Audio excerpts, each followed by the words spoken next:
FM.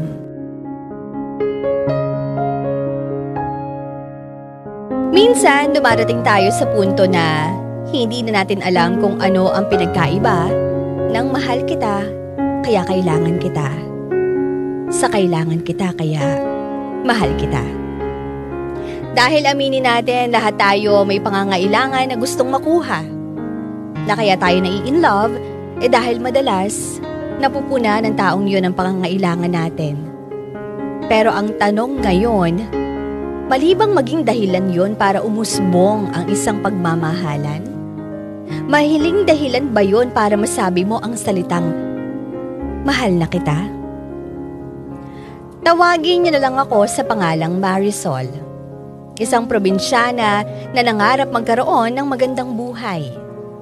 Kaya nag-aral ako ng mabuti at hindi sinayang ang pagkakataon na binigay sa akin para magkaroon ng degree. Isang pagkakataon para matupad ko ang lahat ng pangarap ko.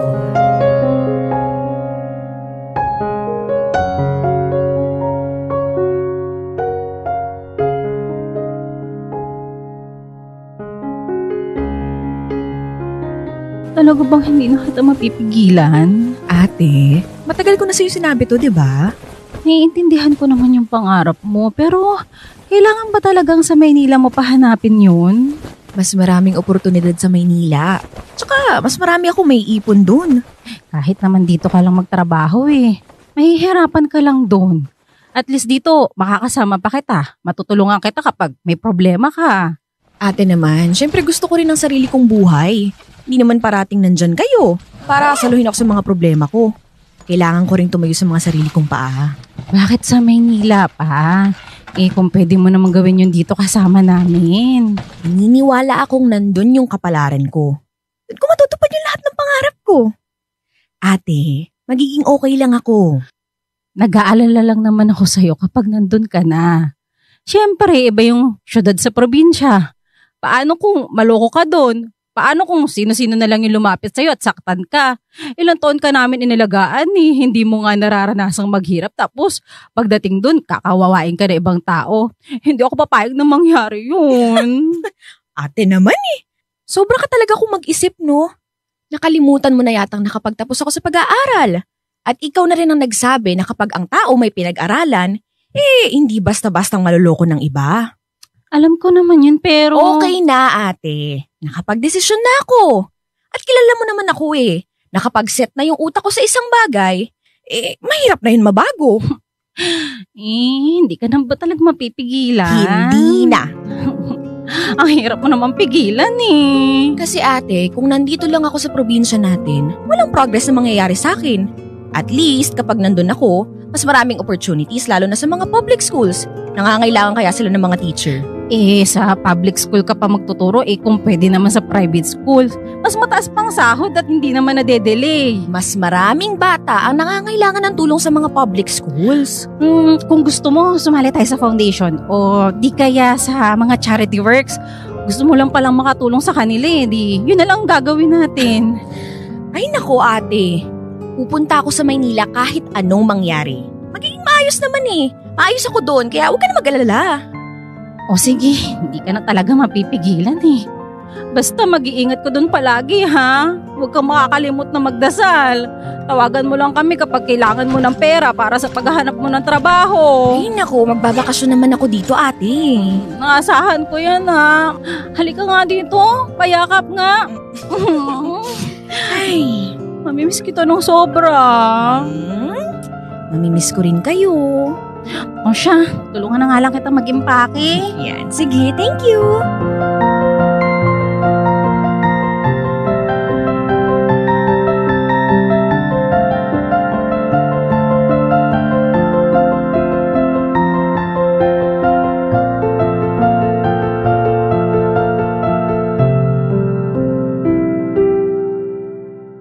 Isang malaking risk ang ginawa kong pagluwas sa Maynila. Wala akong kakilala, walang alam kung paano ang buhay doon. Pero nilakasan ko ang loob ko. Kasi sabi ko, walang mangyayari sa akin kung hindi ako magiging matapang at parati na lang matatakot. Kumbaga, bahala na si Batman.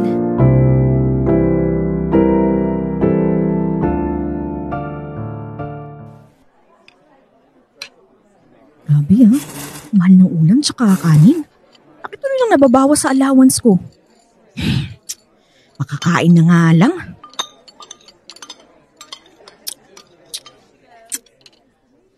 Ay, ano ba to? Ano bang klaseng nilagang baka to? Parang hindi baka yung gamit To medyas? Ay naku, ugutom na talaga ako Uy! Wallet ko yan! Uy! Magnanakaw! Magnanakaw yung wallet ko! Uy! Bumalik ka dito! Magnanakaw! Magnanakaw! Magnanakaw yung wallet ko! Uy! Bumalik ka dito! Teka, bakit mo sa akin binigay yung wallet? Hoy! Baka mapagbintakan ako dito! Bumalik ka rito, hoy! Hoy! Ikaw, ibalik mo sa akin yung wallet ko! Teka, hindi ako yung magnanakaw! Anong hindi? Hawak-hawak mo nga yung wallet ko. Magnanakaw ka na nga, sinungaling ka pa. Ibalik mo na nga sa akin yan, nasa na ba? Ito na. Hindi nga kasi ako yung magnanakaw Bila na lang yung binigay sa akin yan. Kasabot ka ng magnanakaw! Teka, pwede bang tigilan mo yung paghampas sa akin? Hindi naman niya ako kasabot At bakit naman ako maniniwala sa'yo, Aber? Sa gwapo kong to, pagkakamalan mo ako magnanakaw. Ang yabang naman nito. Alam mo, bahala ka nga dyan. Uy, ano? Yun lang yun? Walang sorry? Di sorry. Latang labas sa ilong Ewan ko sa'yo. Uy, saan ka naman pupunta At anong pakialam mo? May pakialam ako dahil hindi ka pa nakakabawi sa pagpapahiya mo sa akin kanina. Excuse me, kuya? Nagsorry na ako. Hindi mo ba sapat yun? Alam mo, may gagawin pa kasi ako, maghahanap ako ng matutuluyan dahil pag wala akong nahanap, sakali ako matutulog. Kumakain pa nga ako Naghahanap ka ng maupahan? Repeat? Ano ka kuya, bingi? Ulit-ulit? Kita mo to, ikaw na nga itong tutulungan, ikaw pa'y mataray dyan. Tutulungan mo ko? Oo. Naghahanap kasi kami ng mga bagong uupa sa amin. Total naman mukhang taga-probinsya ka at wala kang alam, di tutulungan na kita. Hoy, excuse you. Hindi ako basta-bastang probinsyana. May pinag-aralan ho ako. Hindi ko tinatanong, sasama ka ba o hindi? At bakit naman ako sasama sa'yo? Malay ko ba kung rapist ka o kaya kidnapper? Baka mapahamak pa ako sa'yo. Alam mo, nasa ugali mo ba talaga yung pagiging mapanghusga mo, ha? Wala akong gagawin sa'yong masama. O eto, nandyan yung buong pangalan ko. Ito pa yung mga ID ko, ayan Ito rin yung NBI clearance ko at kung hindi ka pa kontento, meron din akong birth certificate sa bag ko. Okay na. Sasama na ako. Sasama rin pala O tara, hatid na kita. Mamaya na, may ginagawa pa ako, nakain pa nga ako Sige. Tamang-tama. Nagugutom din ako Libre mo papalit yan sa mga ginawa mo sa akin. Ang hangin, ang presko. KKB to, kanya-kanyang bayad to. Sungit.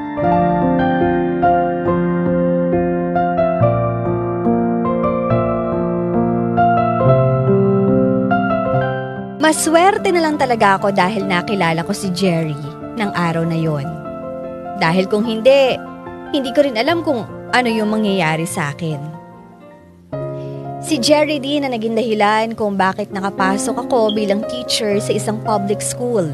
Kaya sobrang laki talaga ng utang na loob ko sa kanya.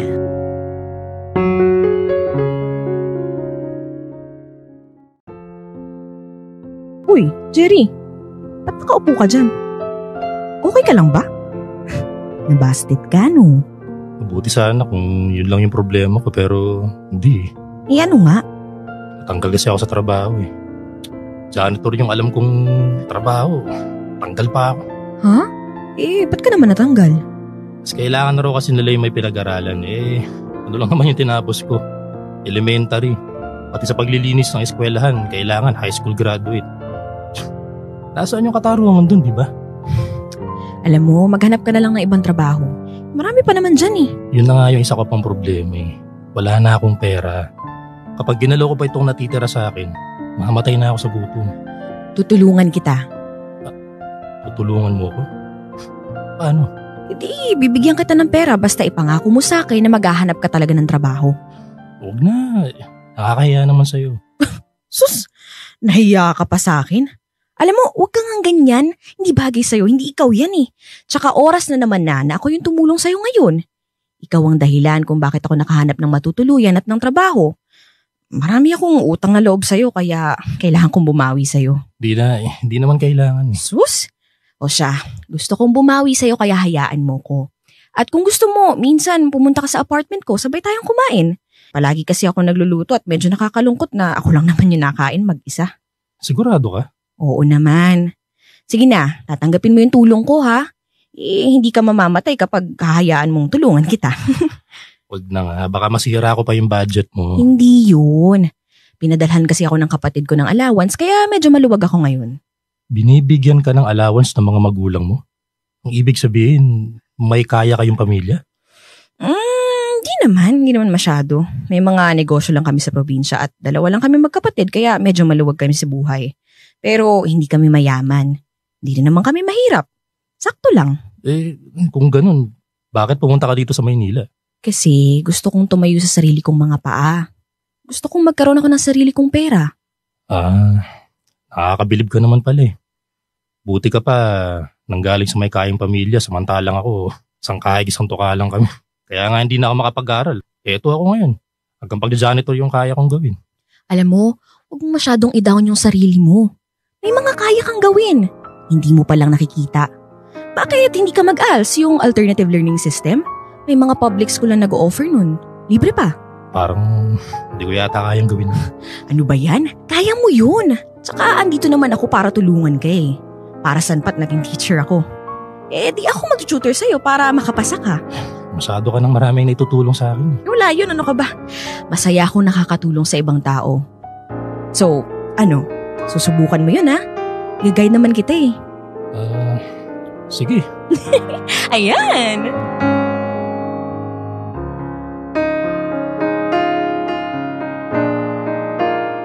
Habang tumatagal, mas naging malapit kami ni Jerry sa isa't isa. Hanggang sa, ayun na nga, nagka-inlovean at naging kami. Siya ang first love at first boyfriend ko. Pero kahit ganon, hindi ko maiwasan isipin kung talaga bang pagmamahal ang nararamdaman ko para sa kanya o na-in-love lang dahil siya ang naging parang hero ko nung mga panahong kailangan ko ng tulong.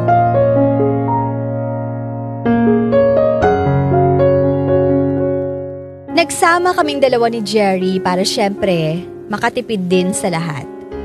Nagtatrabaho ako bilang teacher habang siya naghahanap pa rin ng trabaho. Wala namang problema sa akin yon dahil kilala ko siya. Alam kong hindi niya ako pababayaan. Ate, hindi ganong klaseng tao si Jerry. Hindi mo pa naman siya ganun kakilala. Kaya paano ka nakakasiguro na hindi perang habol niyan sa'yo? Tingnan mo, sa'yo lang siya palaging nanghihiram ng pera sa paghahanap ng trabaho. Ikaw pa itong tumutulong sa pag-aaral niya. Tapos bigla ka na lang yung ginawang girlfriend? Hindi ka ba nagtataka doon? Marami rin naman nagawa si Jerry sa akin eh. Kung hindi dahil sa kanya, wala ako sa trabaho ko ngayon. Magagawa mo naman yan kahit walang tulong mo. Pero mas naging madali ang lahat, ate. Mahal ko siya eh. Mahal ko si Jerry. Ate, kung kikilalalin mo lang siya ng mabuti, malalaman mo kung bakit minahal ko siya. Ay naku, yan ang nga ba yung sinasabi ko eh. Yan ang dahilan kung bakit tutol na ako dyan sa pagpunta mo sa Maynila. Kaya na nga, naluloko ka ng totoo. Mabait na tao ang boyfriend ko. At mahal niya ako. Yun naman di ba ang mahalaga doon? Aanhin mo ang pagmamahal kung parehas na dilat ang mga mata niyong dalawa. May trabaho naman ako. At ikaw ang bubuhay kapag naging mag-asawa kayong dalawa. Marisol, hindi ka nagtapos sa pag-aaral para lang magpaalila sa isang lalaki.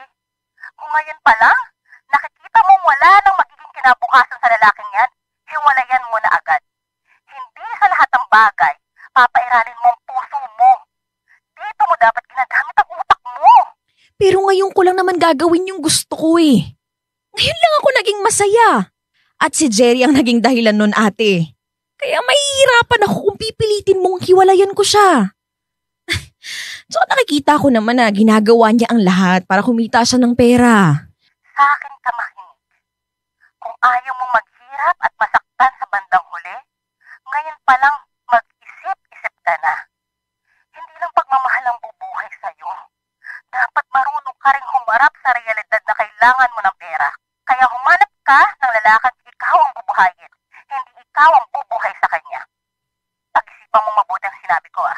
Sige na ate. Bye. Okay, bye. Ano na ang desisyon mo? Hihiwalayin mo na ba ako? Bakit ko naman gagawin yun? Paano na yung kapatid mo? Mukhang kahit magkita kaming dalawa, hindi niya pa rin ako matatanggap. Sino lang naman ba ako, di ba? Isang lalaki na walang pinag-aralan.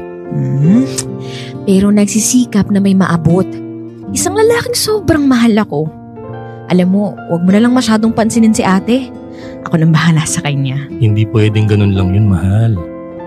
Kailangan patunayan ko yung sarili ko sa kanila na kahit ganito lang ako, kaya kitang alagaan. Medyo minamalas lang talaga ako eh. Bakit naman mahal? Anong nangyari? Hindi ako natanggap dun sa papasukan ko sanang service crew sa isang fast food chain. Kailangan daw kasi nila yung may maipapakitang certificate na tapos ako ng high school. Di ba wala pa naman yung resulta ng test ko. Kinakabahan lang ako kasi baka hindi ako nakapasa eh. Ano ka ba naman mahal? Kang panghinaan ng loob dyan. Makakapasa ka rin. Ako na nagsasabi sa'yo. Kunting tiyaga lang ha. Mahal, nandito naman ako parati para sa'yo eh.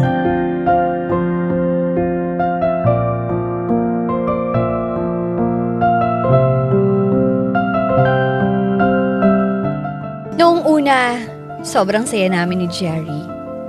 Ganun pa rin siya. Palipat-lipat ang trabaho, hindi napipirme sa isang kumpanya. Hinayaan ko lang siyang maging ganun dahil hanggat maaari, ayoko siyang pakialaman sa trabaho niya. Pero na magkaroon na kami ng anak, dito nagbago ang ikot ng buhay namin. Akala ko magbabago si Jerry. Akala ko mas magiging seryoso na siya sa buhay. Pero nagkamali ako. Dahil habang tumatagal, parang nakikita ko na ang totoong kulay niya.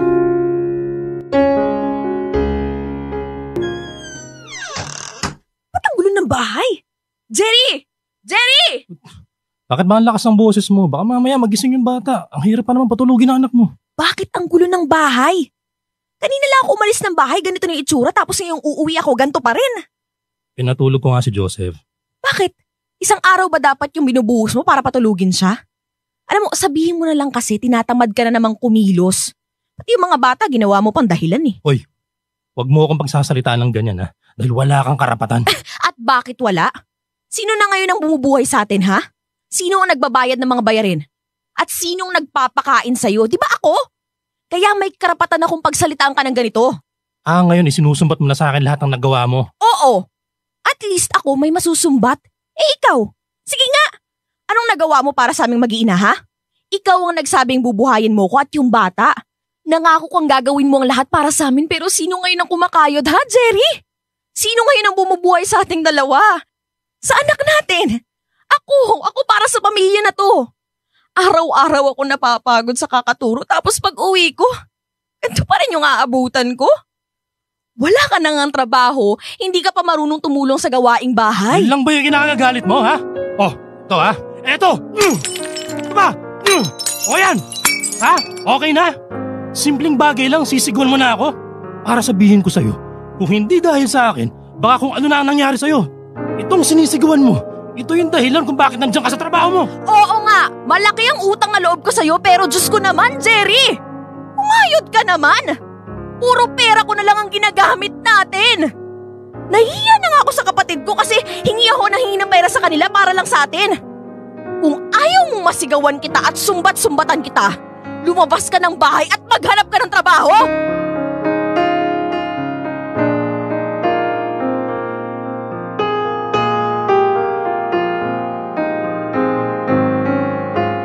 Araw-araw, parang isang malaking impyerno ang buhay namin ni Jerry. Sigawan dito, awayan doon, nawala ang mga saya. Nawala ang pagmamahal. Hanggang sa dumating na lang ako sa puntong parang hindi ko na kayang magtiis pa. Para kasi akong hindi makahinga. Para akong sinasakal sa isang pagsasama na hindi na ako masaya. Jerry, pwede ba tayo mag-usap? Kung tungkol to dun sa paghahanap ko ng trabaho, wag muna ngayon kasi masakit yung ulo ko. Tsaka, Maghiwalay na tayong dalawa. ano? Harapin na natin yung katotohanan na hindi na natin mahal ang isa't isa. Marisol, ano naman ba to? Nakikipagkalas ka na sa akin. Oo. Dahil pagod na ako sa araw-araw nating pagtatalo.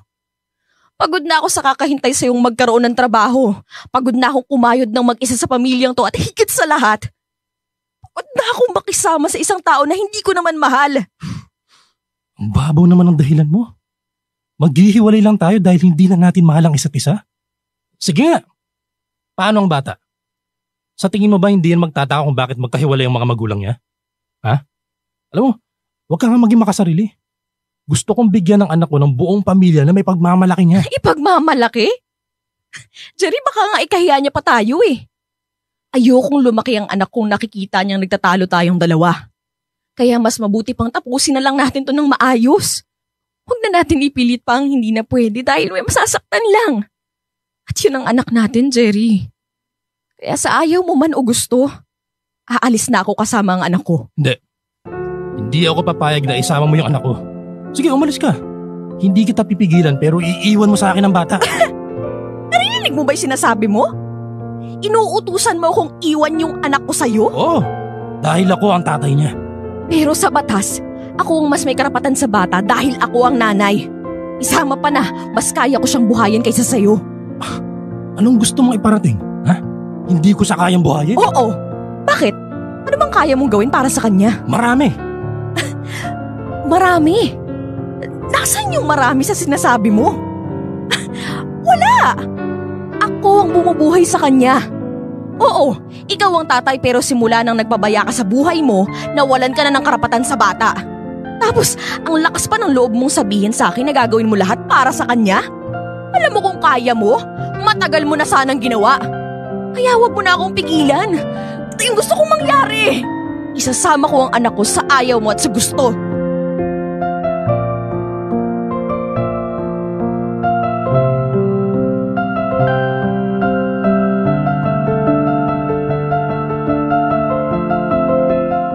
Sa bandang huli, nagkahiwalay kami ni Jerry at nagkaroon ng kasunduan pagdating sa anak namin. Nagagampanan niya ang pagiging tatay niya hanggang sa magtapos sa pag-aaral ang bata. Pero kaming dalawa, parehas kami nagkasundong tapusin na lang. Sa naging relasyon namin ni Jerry, naisip ko na kaya siguro kami na in love sa isa't isa dahil sa salitang pangangailangan. Naisip ko rin na baka hindi ko naman talaga siya mahal. Baka nakaramdam lang ako ng utang na loob sa mga nagawa niya sa akin. At si Jerry naman, minahal niya ako dahil kailangan niya ako nung nawalan siya ng trabaho.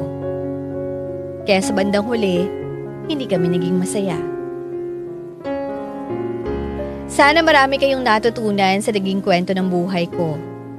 Na kung papasok kayo sa isang relasyon, dapat totoong pagmamahal ang nararamdaman mo. Dahil kung hindi, oras at panahon mo ang masasayang.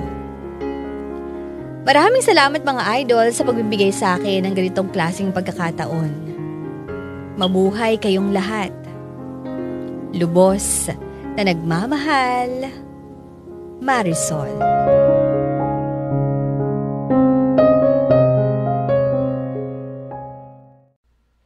Idol, may kwento ka bang nakakakilig?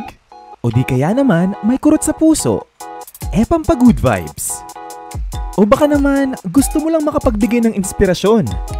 Halika! Pwedeng-pwede kang magpadala ng kwento ng buhay mo sa amin. Magpadala lang ng sulat sa email dearifmstories@gmail.com o di kaya naman mag-PM sa official Facebook page namin. Hanapin lang ang Dear IFM at kami nang bahala sa'yo. Malay mo, kwento mo na pala ang susunod na mapapakinggan. Ano pang hinihintay mo? Ikwento mo na yan dito sa amin sa Dear IFM, kung saan una ang kwento mo.